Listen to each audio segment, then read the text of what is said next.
Hey guys, it's Karen, my review for The Mule. And what The Mule is essentially about is we center on the character of Earl Stone, who he is this very older man who is a former Korean War vet, and he's suffering a bit of a financial crisis right now. He has a very good relationship with his family, and when this opportunity is presented to him for him to become this drug mule that will basically get him financially stable, he does end up taking it, but it comes with a pretty big price. And he sees this as a way to hopefully try to make amends with his family and make up for lost time, but also try to outrun the DEA agents that are constantly on his trail, and that's really all I'm going to say. So, The Mule overall, I was very excited for this film. I mean, this looked like something that, was going to be the big return for Clint Eastwood, but it also seemed like one last hurrah for him, like this was going to be like that last great film that he made. The fact that it was so tucked away and they were so hush-hush about it only made me that much more intrigued. The trailer was fantastic. I was very excited to see how this film would turn out, and The Mule really did not disappoint. I overall really enjoyed this movie. It's a different movie than I was expecting for sure, but it still is a movie that I very much did enjoy, and we're just getting into right now, starting off with the cast. And right off the bat, I will say that is one of the best things about this film. The cast here, really everyone does a very stellar job. I really loved everyone in this movie, but the standout without a doubt is Clint Eastwood, who is at the top of his game here as the character of Earl Stone. Now, does he have some, like, big freak-out scene? No, this is a fairly reserved, sort of subdued performance, and I think that's a good thing to do. There's something very dignified about this role, and Eastwood just exudes a lot of regrets and a lot of passion into the role of Earl Stone. Earl Stone is someone who, like I said, he's made a lot of mistakes in his life, and you really do see how complicated his past is, but he's also someone that's very respected and things like that, and I really like the way he went about it. I thought he did a very good job in this film. There's one scene especially involving his wife towards the end, and I almost got teary-eyed. I mean, I think he did a really incredible job here. I wouldn't say it's like one of his best performances, but I mean, Clint Eastwood, he's a fantastic actor. I love what he did here, and if this is his last performance, this is definitely a very good way to go out, because I really did love what he ended up doing here. And then Bradley Cooper, once again, gives another very strong performance here as this DA agent who is just so determined to take down this drug mule. Even if he doesn't know who the mule is, he really wants to take him down. He really he has a very big intention to do that. You also see how this kind of affects his family life, and him and Eastwood actually do share some really good scenes together. I thought the two of them had some really good chemistry, and Cooper, once again, I mean, this isn't on the level of, say, like Jackson Maine or anything, but he still gives a very good performance here. I was very impressed by him. The rest of the cast also does a very good job.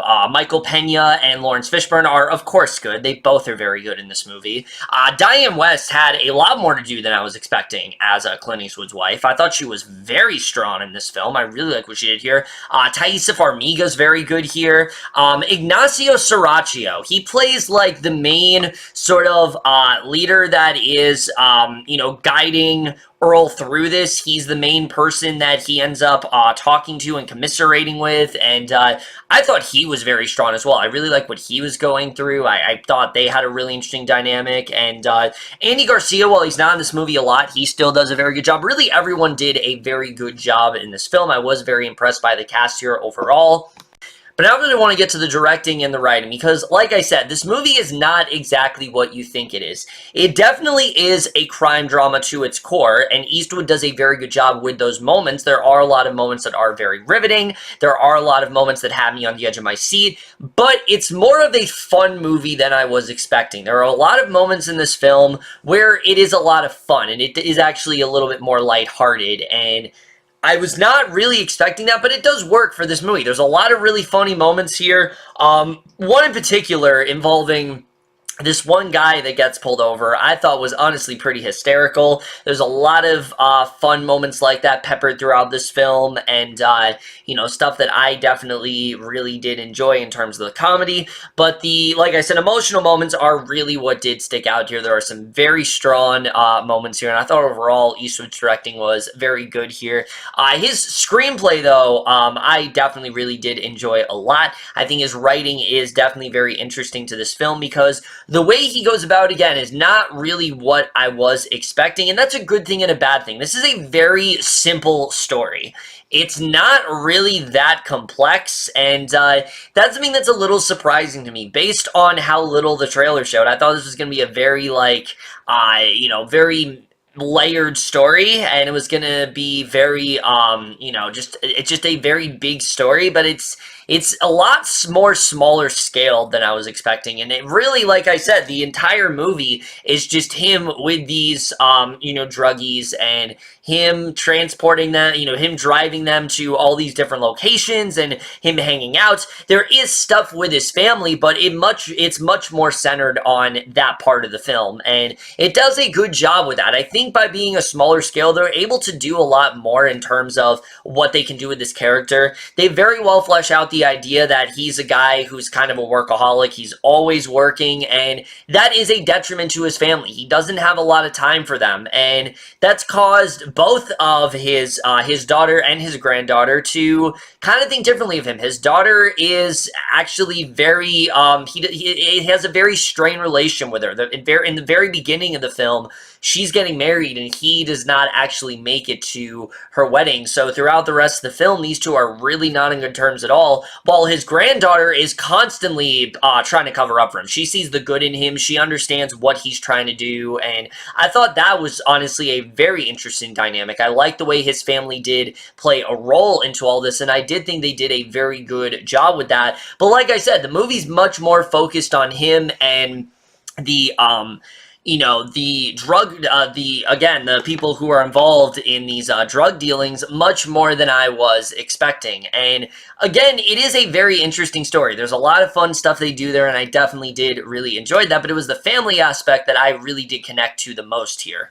Now, already a major complaint with this film that people are having is the whole racist angle of Earl Stone. And look, is this someone that you necessarily want to emulate? No, but you have to understand that it's less that he is deliberately racist and more that he is just someone that is not within the times. I mean, there's a whole recurring gag in this movie where he has to have a burner phone, yet he doesn't know how to text on it. And there's a great joke with that. So stuff like that is really good. And the racist stuff does play into that. He will say things that, no, nowadays they're very insensitive and they're things that you definitely should not say. But to him, I mean, he's an old man. This is stuff that probably in his time was okay to say, was deemed sensible. Nowadays it's not. And, the people in this movie, they're a bit outraged by it, but they understand that this is someone, the people that do know him, they know that he's someone who is just not with the times, and I think it works in that sense. Again,